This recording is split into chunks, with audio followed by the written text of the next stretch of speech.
İctimai televiziya və 4-cü sənaye inqilabının təhlili və koordinasiya mərkəzinin birgə layihəsi.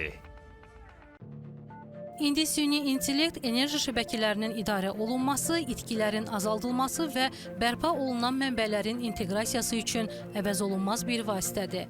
Artıq bir çox ölkələrin enerji sistemləri süni intellekt texnologiyalarından geniş istifadə edir.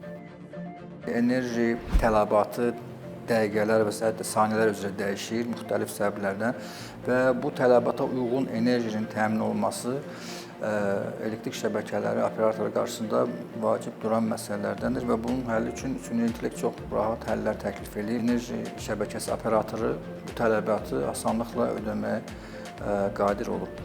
Süni intellekt həm də enerji müəssisələrində müxtəlif proseslərin avtomatlaşdırılmasını təmin edir. Məsələn, elektrik stansiyalarında tələbə uyğun istehsal planlaşdırılır, enerji itkiləri azaldılır və ümumi istehsal prosesi daha optimal hala gəlir.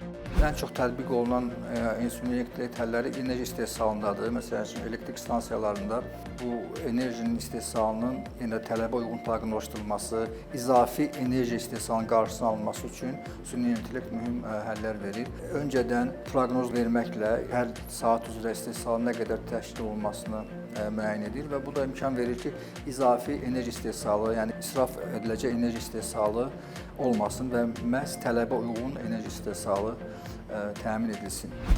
Süni intellektin tətbiq sahələrindən biri də ağıllı şəbəkələr, yəni Smart Grid texnologiyalarıdır. Beynəlxalq Enerji Agentliyinin araşdırmalarına görə bu texnologiyalar dünya üzrə 175 gigavat əlavə şəbəkə gücü yarada bilər. Xüsusilə bərpa olunan enerji mənbələrinin sistemə səmərəli inteqrasiyası üçün bu çox vacibdir. Ölkəmizdə də bu sahədə yeni işlərə başlanılıb.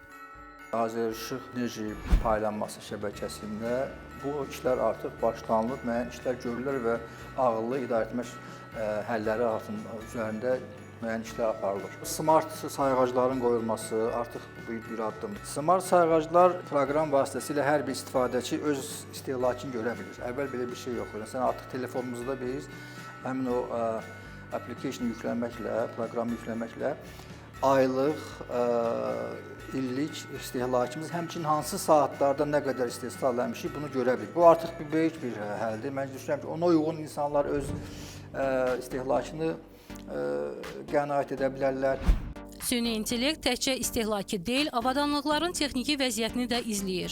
Məsələn, külək turbinlərində detalların sıradan çıxmadan əvvəl vəziyyətini analiz edərək vaxtında texniki müdaxilə etməyə imkan yaradır. Araşdırmalara görə süni intellekt texnologiyalarının tətbiqi nəticəsində 2035-ci ilədək dünya üzrə illik 110 milyard dollarlıq enerji qənaəti mümkündür.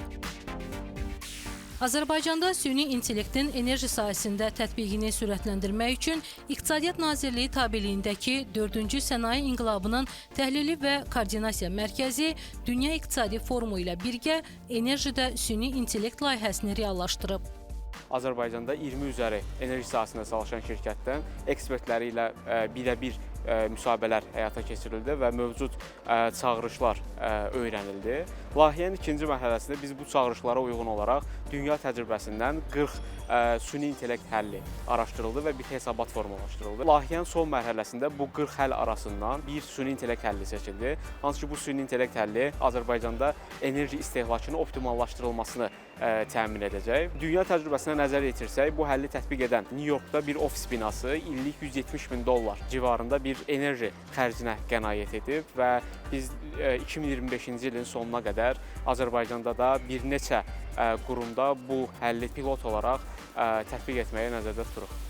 Daha çevik, səmərəli və qənaətçil enerji sistemləri qurmaq üçün süni intellektin tətbiqi zərurətə çevrilib. Azərbaycanda da bu istiqamətdə görülən işlər yaxın illərdə həm iqtisadi, həm də ekoloji baxımdan mühüm nəticələr verə bilər.